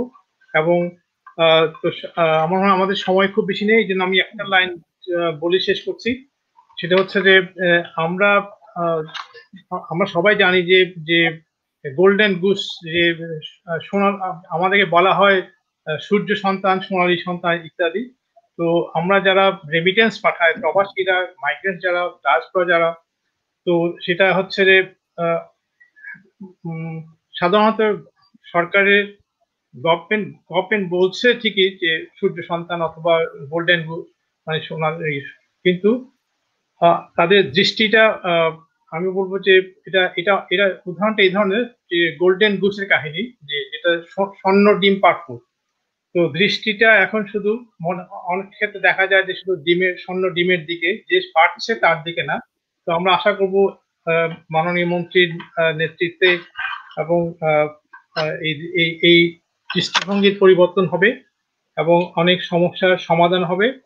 তো আর আমার মনে হয় এর বাইরে আমার আর কিছু বলার নেই। আমি আবারও সবাইকে ধন্যবাদ জানাচ্ছি।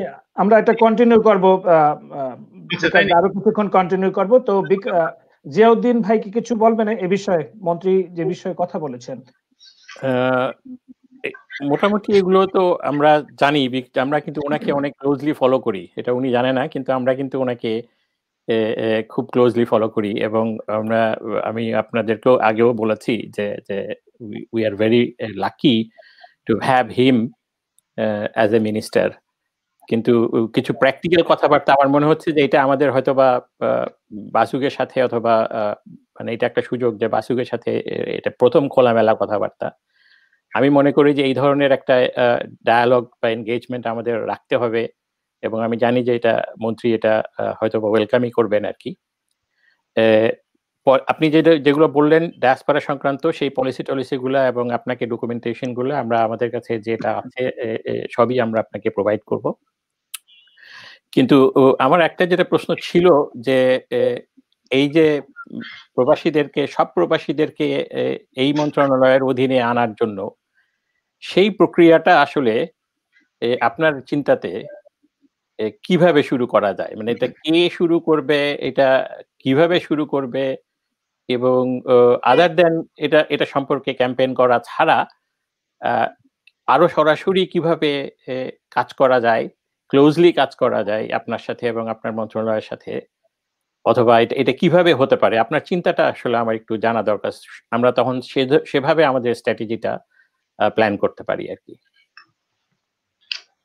আমি এক কথা বলতে পারি, যে ইন্টারাকশন আপনারা এখনো করছেন, you can continue doing that, because expatriates মানে যে ডায়াসপোরা আমার মন্ত্রণালয় আন্ডারে আসুক বা না আসুক, আমার কোঅপারেশন কিন্তু আপনারা পাবেন till we come to a settlement or till the government takes a decision as to what to do. তো এই বিষয় নিয়ে এখনো ওই যাকে বলে কি দ্যাট পলিসি মেকিং লেভেলে এটা কিন্তু এখনো আলাপ হয় নাই, বাট এটা আমরা পেপার প্রিপেয়ার করতেছি so that we can send it to the government. Government means I am also part of the government. Government ভিতরে তো গভর্নমেন্ট থাকে, এই ডিসিশন গুলি তো আপনার এস্টাবলিশমেন্ট মিনিস্ট্রি আছে, ক্যাবিনেট মিনিস্ট্রি আছে, আই মিন অনেক জায়গা আছে যেখানে ঘুরে ফিরে আলটিমেটলি একটা ক্যাবিনেটেই সিদ্ধান্ত একটা হবে। তো ওই পর্যায়ে যাওয়ার জন্য আমাদেরকে কিন্তু কেস বিল্ড আপ করতে হবে, যার জন্য আমি বললাম কি আপনাদের ওপিনিয়ন যারা আছে, বিশেষ করে রিপ্রেজেন্টিং দি ডায়াসপোরা, আপনারা আপনাদের ওপিনিয়ন পাঠান না। তো that can also become a part of A pressure group or what ever it is, so that we can take it on accordingly. ধন্যবাদ মন্ত্রী মহোদয়। আপনাকে নেক্সট প্রশ্ন আমি করছি যে ইউরোপ এবং আমেরিকা সহ পৃথিবীর বিভিন্ন অংশে অনেক উচ্চ মানসম্পন্ন বাংলাদেশি পেশাজীবী বাস করেন। তাদের দক্ষতাকে জাতীয় উন্নয়নের কাজে লাগানোর জন্য আপনাদের কি কোনো সুনির্দিষ্ট পরিকল্পনা রয়েছে? থাকলে তা কি?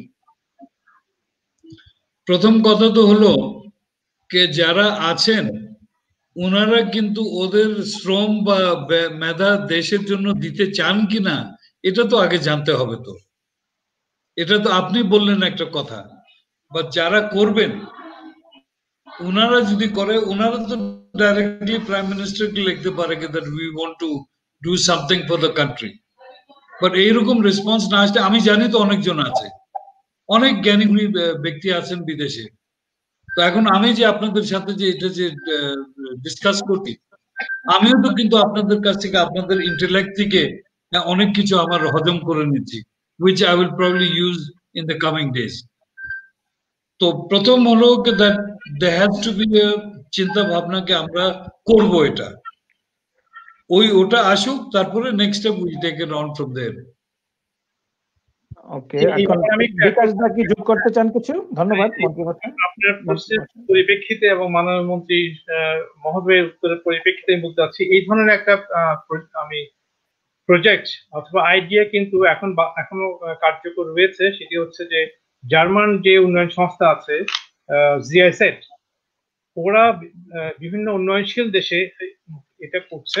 এটা হয় কি, ধরেন 1 মাস থেকে 3 মাসের জন্য তারা যে মানে এক্সপার্টসদেরকে ওদের দেশে পাঠাচ্ছে। ধরেন Nepali diaspora based in Germany, ওনাদেরকে তারা 3 মাসের জন্য অথবা 1 মাসের জন্য নেপাল পাঠাচ্ছে, এবং তারা তাদের যে এক্সপার্টিসটা তারা এখানে গেইন করেছে।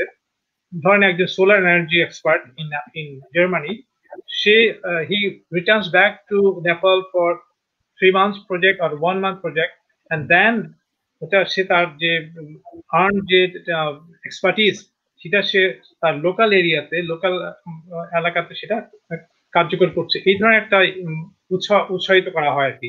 এবং আমরা মাননীয় মন্ত্রী, আমার ধারণা আপনি হয়তো সিলেট থেকে, আপনি শুনে খুশি হবেন যে আমরা হবিগঞ্জে আমাদের বেশ কিছু কাজ করেছি আমরা অন উইমেন এম্পাওয়ারমেন্ট, এবং ওখানে আমরা বাসক থেকে আমরা একটা ডকুমেন্টারি ফিল্ম বানিয়েছি বেশ কয়েক বছর আগে। আমরা দেখিয়েছি যে ডায়াসপোরারা তাদের লোকাল ডেভেলপমেন্টের জন্য কি করতে পারে। I'll mention one example, very good example. সেটা হচ্ছে যে হবিগঞ্জের একটা জায়গায় 12 জন diaspora based in UK and America, তারা একটা ডায়াবেটিক হসপিটাল তৈরি করেছে এবং মাল্টি স্টোরি। আমি জিয়া ভাই এবং আমাদের যে ডাচ আমস্টারডাম ইউনিভার্সিটির প্রফেসর, আমরা দুবার গেছি সেখানে, এবং দ্যাট হসপিটাল, ডায়াবেটিক হসপিটাল যখন করেছিল তখন তাদের 8,000 রেজিস্টার্ড ডায়াবেটিক পেশেন্ট ছিল in that remote area of Habiganj. তো এই ধরনের ব্যাপারে কিন্তু ডায়াসপোরাকে উৎসাহিত করার একটা উদ্যোগ নেওয়া যেতে পারে, যে তোমরা তোমাদের, এবং এটা হয় কি, আপনি ধরনের আমরা বলি এটা যে অনেক ক্রাউড ফান্ডিং এর মতো, অথবা ডায়াসপোরা যেমন 10 জন ডায়াসপোরা একটা কমন ফান্ড করলো, এই ফান্ডটা আবার লোকালি ব্যবহার করা হলো। এর ফলে হয় কি, you are contributing to a local economy, you are creating local jobs একটা। এবং এই ব্যাপারে আবার যে বিভিন্ন মেক্সিকোর একটা ভালো একটা এক্সাম্পল আছে, 3x1 মেক্সিকান বিভিন্ন হোম টাউন অ্যাসোসিয়েশন আছে আমেরিকাতে, ম্যাক্সিমাম কয়েকশো হোম টাউন অ্যাসোসিয়েশন আছে, আমরা সেভারাল অলমোস্ট 1000 অ্যাসোসিয়েশন। এরা কি করে, আপনার যে মেক্সিকান আমেরিকান $1 দেয়, এটা দিলে আপনার যে মেক্সিকার যে ফর এক্সাম্পল জায়গা যে জায়গাটা, ওখানে তারা একটা প্রজেক্ট করবে, একটা ব্রিজ বানাবে, তখন লোকাল যে মিউনিসিপ্যালিটি, সেই মিউনিসিপ্যালিটির মেয়র সে দিচ্ছে 1 year another $1, so it becomes $2. Then the central government of Mexico আরেকটা ডলার দিচ্ছে, so $1 investment of an individual diaspora in America, it becomes $3 যখন এটা আপনার চলে আসছে, তার যে স্থানীয় এলাকায় চলে আসছে। সো এই ধরনের করেও কিন্তু অনেক কিছু ইনিশিয়েটিভ নেওয়া যেতে পারে, এবং ministry might think of those ideas also. আমরা আপনাকে আপনার পরামর্শ অনুযায়ী আমরা আপনাকে লিখিতভাবে কিছু আইডিয়া দেব, আপনি চিন্তা ভাবনা করে দেখতে পারেন। ধন্যবাদ। ধন্যবাদ। যে কথা বলছিলাম, the starting point is you have to show your intention that you want to come and do something in the country. কান্ট্রির ভিতরে আপনার যদি কোনো যাকে বলে সহযোগিতা প্রয়োজন হয়, আমি তো বললাম যে that I will give you whatever backup support I can manage and I can give you, but first is proposal বলেন, বা এই যে আপনি সুন্দর সুন্দর কথা বলেন, এই হবিগঞ্জের যে এক্সাম্পল দিলেন, ইজ এ লাভলি সিচুয়েশন। এরকম যদি 10 জন 20 জন একসাথে হয়ে নিজের বাড়িতে করুক না, গ্রামে করুক, কোনো অসুবিধা নাই। যেখানে আমাদের যদি গভর্নমেন্টের কোনো সহযোগিতা প্রয়োজন হয়, আমরা ডেফিনেটলি এটা কনসিডারেশনে নিয়ে আসবো। জি, থ্যাংক ইউ। জি, ধন্যবাদ মন্ত্রী মহোদয়। আমার নেক্সট প্রশ্ন হচ্ছে আপনার কাছে, যে শুধুমাত্র জানুয়ারি থেকে ফেব্রুয়ারি মাসে মুজিব সাহেব, আপনি বলছিলেন 45 মিনিট, এখন 1.5 ঘন্টার দিকে যাচ্ছে। জি, আপনার সাথে কথা বলে জনাব আমার খুব ভালো লাগছে, যে কারণে আপনাকে ছাড়তে চাচ্ছি না আরো কিছুক্ষণ, যদি আপনার কমিটমেন্ট আছে তো এই জন্য। জি, শুধুমাত্র জানুয়ারি ফেব্রুয়ারি মাসে বছরের প্রায় 2 লাখ বাংলাদেশি দেশে ফিরেছেন। করোনার কারণে আন্তর্জাতিক ফ্লাইট বন্ধ থাকায় অনেকেই তাদের কর্মস্থলে ফিরতে পারছেন না, কারো পাসপোর্টের মেয়াদ শেষ, কারো ওয়ার্ক পারমিটের মেয়াদ শেষ, কারো প্লেন টিকেটের মেয়াদ শেষ। তো আপনার মন্ত্রণালয় কিভাবে এই চ্যালেঞ্জ মোকাবেলা করছে? প্রথমত একটা কথা মনে রাখতে হবে, that issues of passport and visa, আমাদের দেশে ভিসা আমাদের বিষয়, বাট অন্য দেশের ভিসা কিন্তু ওই দেশের বিষয়, এই কথাটা মনে রাখতে হবে। আপনারা জার্মানিতে থাকেন, হ্যাঁ আপনি জার্মানিতে থাকেন বা ইভেন ব্রাসেলসে, আমি জানি না বিকাশ সাহেব কোথায় আছেন? আমি নেদারল্যান্ডে আছি। নেদারল্যান্ডে, সরি। আপনি ওখানে যে আছেন, ওই দেশের আইন মোতাবেক ওনারা যাকে ভিসা দেবে কি দেবে না, আমাকে নাও দিতে পারে, এটা তো আপনি জানেন। So unless that is something which has to be handled, যদি এখানে কোনো বিষয় থাকে, এটা কিন্তু ফরেন মিনিস্ট্রির কাজ। এই কথাটা আমরা বারবার একটা মিক্স আপ করে দেই। ইয়েস, এটা ঠিক, that issue is related to প্রবাসী, প্রবাসীদের সাথে লিঙ্কড আছে, বাট ফাংশন হলো, ওই ফাংশনটা হলো রিগার্ডিং ভিসা, নট রিগার্ডিং প্রবাসী। Regarding visa is a function of the foreign ministry, এটা কিন্তু কূটনৈতিক ব্যাপার চলে আসে। বাট আমরা দুই মিনিস্ট্রি যেটা আছে, আমরা কিন্তু খুব ক্লোজলি, খুব কোঅর্ডিনেটেড ওয়েতে আমরা কাজ করি, এবং যা যা প্রবলেম যেটা হয় আমরা কিন্তু একসাথে মুভ করি। আমরা কিন্তু প্রায় 10টা দেশ, 12টা দেশে আমরা কিন্তু যৌথভাবে চিঠি লিখেছি। উনি ফরেন মিনিস্টার হিসাবে, আমি প্রবাসী কল্যাণ মিনিস্টার হিসাবে, আমরা কিন্তু বিভিন্ন কাছে লিখেছি। তো that is not a problem, that is not an issue also. Issue is we have to realize one thing, that কার কাছে আমি কি চাচ্ছি ওর দেওয়ার মতন ক্ষমতা আছে কিনা। এই যে সৌদির ব্যাপার যেটা আছে, যেটা এখন আমাদের সমস্যা, এখনো জটিল সমস্যা হয়ে আছে, ওখানে সমস্যা হলো ইকামার ব্যাপার নিয়ে। ইকামা কিন্তু ইস্যু করে যে চাকরি দেবে। এখন যে চাকরি দেবে ও যদি ইকামা ইস্যু না করে, even Saudi government cannot force him to do it, because বেতন তো দেবে ওই। তো সেই হিসাবে আমাদেরকে দেখতে হবে, যেটা আমরা মানুষদেরকে বুঝাই, দ্যাট ওরা যদি বলে কি তোমার ইকামা না থাকলে আমরা ভিসা দেব না, কথা তো ঠিক একদিকে, বাট অন্যদিকে যাদের আগে ইকামা ছিল, ওদের ইকামা কিন্তু এক্সপায়ার করে গেছে, অথবা যে এই কোভিড এর কারণে, লকডাউনের কারণে ওদের ইকামা এখন কার্যকরী হচ্ছে না। এখানে উই ক্যান ট্রাই গিয়ে মালিকদের খবর নাও, তোমরা দিচ্ছ না কেন। এখন মালিক যদি বলে কি ভাই আমার দোকান বন্ধ হয়ে গেছে, আমার কি বলে আমার ব্যবসায়ী নাই, তাহলে কি আমরা ফোর্স করতে পারবো মালিককে কি ভাই তুমি তারপরে ইকামা এক্সটেন্ড করো।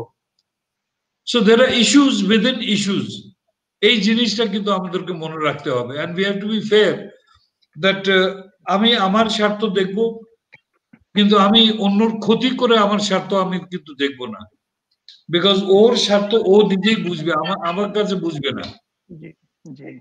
ধন্যবাদ মন্ত্রী মহোদয়। আর একটা প্রশ্ন খুব সংক্ষেপে যদি উত্তর দেন, সেটা হচ্ছে, সম্প্রতি 81 জন প্রবাসী মানব পাচারকারী অসাধু জনশক্তি রপ্তানি এজেন্সির দালাল দ্বারা প্রতারিত হয়ে ভিয়েতনামে গিয়ে সর্বস্ব হারিয়ে দেশে ফিরেছেন। দেশে 2 সপ্তাহ কোয়ারেন্টাইন থাকার পর তাদেরকে 54 ধারায় আটক করা হয়েছে। এই বিষয়ে কি আপনার মন্ত্রণালয়ের মন্তব্য বা ব্যাখ্যা কি কিছু আছে? আমার মন্তব্য শুধু অত দূরেই, আমাদের কোনো কমপ্লেন্ট বা কোনো দরখাস্তর এগেইনস্টে ওদেরকে অ্যারেস্ট করা হয়নি। যা করা হয়েছে ওটা ল এনফোর্সিং এজেন্সিরা করেছে, এটা ওনারা বুঝবেন। আমি বললাম না আগে, আমি অন্যদের দায়িত্ব নিয়ে আমি কিন্তু কিছু বলতে রাজি না। It creates a problem. ধন্যবাদ মন্ত্রী মহোদয়। বিকাশ দা বা জিয়াউদ্দিন ভাই কি কিছু বলবেন এই বিষয়ে? না, এই বিষয়ে ঠিক আছে। এটা উনি যেটা বললেন এটা হলো কাইন্ড অফ এটার টেকনিক্যাল উত্তর, এবং উনি যদি প্রবাসীদের কাইন্ড অফ অভিভাবক হয়ে থাকেন এবং আমরা ওনাকে ওইভাবেই দেখতে চাই, তাহলে ওনার একটা ফর্মাল রোল আছে আর একটা হলো ইনফর্মাল রোল থাকা উচিত।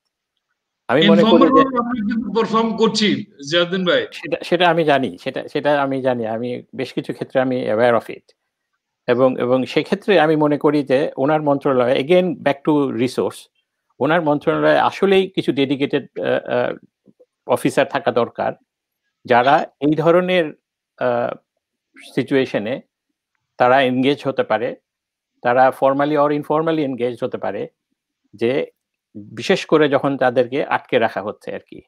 কারণ এইসব লোকদেরকে যখন কোনো কারণ ছাড়াই মানে ৫৪ ধারায় আটকানোটা আসলে হাইকোর্টের অনেকগুলো রুলস আছে একেবারে খুব পরিষ্কার, যে এভিডেন্স ছাড়া তাদেরকে আটকানোর কোনোই উপায় নেই এবং উচিত না। তো সেখানে এরা বিদেশ থেকে আসছে এবং তারপরে তারা 14 দিন কোভিডে ছিল, তারপরে এই আটকে যাওয়া। তো আমি মনে করি যে আপনার একটা এগেন আরেকটা সাজেশন, যে আপনার একটা দুইটা ডেডিকেটেড লোক থাকতে হবে, একটা দুইটা তো হবে না আসলে ইভেনচুয়ালি, যে এই ধরনের পরিস্থিতিতে বিদেশিরা মানে প্রবাসীরা যখন আটকা পড়ে যাচ্ছে দেশে, তখন অন্ততপক্ষে তথ্য সংগ্রহ থেকে শুরু করে কি হচ্ছে আপনি নিজে জানার জন্য যে ডেডিকেটেড যদি অফিসার থাকে আর কি, যারা খোঁজ নিতে পারে, কল করতে পারে, পুলিশের কাছে যোগাযোগ করতে পারে যে কি হচ্ছে। আপনি মানে ইন্টারফিয়ার করতে পারবেন না, এটা হচ্ছে হোম মিনিস্ট্রির ব্যাপার বা ল এনফোর্সমেন্ট এজেন্সির ব্যাপার। বাট তারপরেও কিন্তু আপনার কিন্তু এই যে অভিভাবকত্বের যে রোলটা রয়েছে আর কি, এটা কিন্তু আপনাকে মনে রাখতে হবে যে প্রবাসীদের আপনি ইফেক্টিভলি একজন অভিভাবক। আপনার এই যে মন্ত্রণালয়ের যে নামটা আছে, যে প্রবাসী কল্যাণ, এইটার কিন্তু স্পেকট্রাম অনেক বড় একটা স্পেকট্রাম, কাজে সেইটার দায়িত্বে আপনি আছেন। আপনার অনেক আনুষ্ঠানিক দায়িত্ব এবং অনানুষ্ঠানিক দায়িত্ব আছে আপনার, এবং আমাদের অনেক প্রত্যাশা আছে আর কি। এবং আমি মনে করি যে আমরা অনেক দূর এগিয়েছি, আমরা আপনার থাকাকালীন আমরা আরো অনেক দূর এগোবো আমরা আশা করি, এবং আমরা যতটুকু সহযোগিতা করা দরকার, আপনার সাথে যেভাবে এনগেজ হওয়া দরকার আমরা কিন্তু হব, এবং ডেফিনেটলি মানে বাসুক্ত হবেই আপনার সাথে। জি, ধন্যবাদ আহমেদ জিয়াউদ্দিন ভাই। বিকাশ দা কি এখানে কিছু অ্যাড করবেন?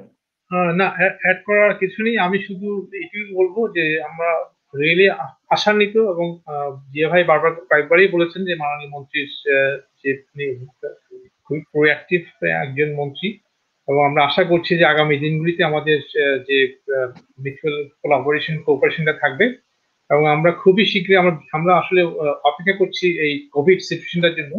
এটা একটু যদি ভালো হয় তাহলে আমরা ঢাকায় আবার মন্ত্রণালয়ের সাথে আবার হয়তো আমরা একটু গোল টেবিল বৈঠক, এবং তার পরবর্তীতে আসলে আমরা গতবার আমাদের পরিকল্পনা ছিল যে এই যে রাউন্ড টেবিল বৈঠক যেটা শুরু হয়েছে মিনিস্ট্রিতে, সেটা ইউরোপের কয়েকটা দেশেও হবে। যাই হোক, সেটা আর করা হয়নি নানান কারণে। তো আমরা এই ধরনের প্রস্তাবনা নিয়ে আবার আসবো মাননীয় মন্ত্রীর কাছে।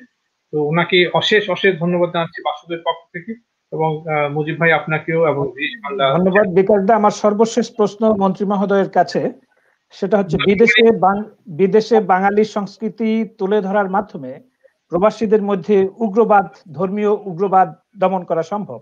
এ বিষয়ে কি সরকারের কোনো পরিকল্পনা রয়েছে যে কিভাবে বাঙালি সংস্কৃতি, বাংলাদেশী সংস্কৃতিকে বিদেশে তুলে ধরা যায়, বিদেশে প্রবাসী যারা আছে তাদের মধ্যে তুলে ধরা যায়? আবার আমাকে ঠেলতেছেন অন্য এরিয়ার মধ্যে। এটা কিন্তু কালচারাল মিনিস্ট্রির ব্যাপার, বুঝছেন না? বাট আমি এটা কথা বলি যে দেখ, উগ্রবাদ যারা ওইদিকে ঝুঁকে, তো আমাদের ডায়াসপোরা বলেন বা আমাদের প্রবাসী কর্মী যারা আছেন, ওনারা তো কম নাই, ওদেরও তো কিন্তু একটা নজর রাখা দরকার। কি আমার সাথে একমত কিনা এটা এই বিষয় নিয়ে? কালচারালি একটা জিনিস মনে রাখতে হবে, যে দেশে যারা আছে, এখন ধরেন নেদারল্যান্ড বলেন বা জার্মানি বলেন বা ইউকে বলেন, যেখানে আপনারা থাকেন, হ্যাঁ, আমরা তো we try to merge with the culture over there. এখন নিজের কালচার ধরে রাখা কিন্তু ওটা কমিউনিটির কিন্তু ব্যাপার। এটা কিন্তু কোনো গভর্নমেন্ট দিয়ে এনফোর্স করা যায় না, কে ভাই তুমি রবীন্দ্রসঙ্গীত গাইতে হবে আর না হলে নজরুল গীতি গেতে হবে। এটা কিন্তু it has to come from inside, and I think that is we are very capable of handling the cultural side. ধন্যবাদ মন্ত্রী মহোদয়। এখন আমার আরেকটা প্রশ্ন, সেটা হচ্ছে বাংলা দর্শক শ্রোতাদের উদ্দেশ্যে আপনারা কি বিশেষ কিছু বলতে চান যা আমার প্রশ্নের মধ্য দিয়ে আসেনি? মন্ত্রী মহোদয়, তারপর বিকাশ দা, তারপর জিয়াউদ্দিন ভাই। আমি শুধু এই কথা বলেই এই শেষ কথা যেটা বলতে চাই, দ্যাট আমরা এখানে মন্ত্রণালয়তে যারা আছি, আমার বর্তমান টিম ছোট হলেও কিন্তু ডেডিকেটেড টিম আছে, এবং প্রবাসী ভাইদের জন্য যে কোনো সমস্যা কিন্তু আমরা হ্যান্ডেল করার জন্য প্রস্তুত আছি, আর তাই আমরা যাচ্ছি। আমরা শুধু লিমিটেশন ওখানে হয়ে যায় দ্যাট আমাদের কাছে তথ্য আসে না, মানুষ যদি কমপ্লেন্ট আমাদের কাছে না পাঠায়, আর কমপ্লেন্ট কিন্তু has to be specific complaint, আর নিজের নাম, ঠিকানা, পাসপোর্ট নাম্বার ইত্যাদি দিয়ে কিন্তু মানুষ পাঠাতে হবে, আর নালে আমরা ওই উড়া খবরের মধ্যে আমরা কিন্তু বিপদে পড়ে যাব। তো এখানে জায়েজ ভাবে ন্যায়ের ভিতরে, আইনের ভিতরে যা কিছু করণীয় প্রয়োজন আছে ওটার জন্য আমরা কিন্তু আছি। আপনাদের সবাইকে ধন্যবাদ। আমি এখন বিদায় নিচ্ছি। জয় বাংলা, জয় বঙ্গবন্ধু, বাংলাদেশ চিরজীবী হোক। এটা also part of Bengali culture. Thank you. অনেক ধন্যবাদ মন্ত্রী মহোদয় জনাব ইমরান আহমেদ এমপি, মাননীয় প্রবাসী কল্যাণ ও বৈদেশিক কর্মসংস্থান মন্ত্রণালয়, গণপ্রজাতন্ত্রী বাংলাদেশ সরকার। আপনার অনেক গুরুত্বপূর্ণ সময় আমাদের সাথে ব্যয় করার জন্য আপনাকে অনেক অনেক ধন্যবাদ আমাদের পক্ষ থেকে এবং দর্শক শ্রোতাদের পক্ষ থেকে। ভালো থাকবেন, সুস্থ থাকবেন, এই কামনা করি আপনার জন্য। ধন্যবাদ। বিকাশ দা কি আর কিছু বলবেন? না, থ্যাংক ইউ। সবাইকে ধন্যবাদ জানিয়ে শেষ করছি, কারণ সময় সংক্ষিপ্ত, শেষ অনেক বেশি হয়ে গেছে আসলে। জি জি জি। তো আপনাদের সবাইকে ধন্যবাদ। আমি এই জনাব বিকাশ চৌধুরী বড়ুয়া, চেয়ারম্যান বাসুক, তাকে ডায়াসপোরা এন্ড ডেভেলপমেন্ট নেদারল্যান্ডস, তাকেও ধন্যবাদ জানাচ্ছি, এবং ডক্টর জিয়াউদ্দিন আহমেদ, তিনি প্রেসিডেন্ট বাসুক জার্মানি, ওনাকেও অনেক অনেক ধন্যবাদ জানাচ্ছি ওনাদের গুরুত্বপূর্ণ সময় দেওয়ার জন্য। এবং আমি দর্শক শ্রোতাদের ধন্যবাদ জানাচ্ছি ব্রিটিশ বাংলা নিউজের অনুষ্ঠান দেখার জন্য। আপনারা যে যেখানে থাকুন না কেন, আপনারা সবাই সুস্থ থাকবেন, ভালো থাকবেন এবং অন্যকে ভালো থাকতে দেবেন। British Bangla news London studio থেকে আপনাদেরকে বিদায় জানাচ্ছি। আমি ডক্টর মুজিবুর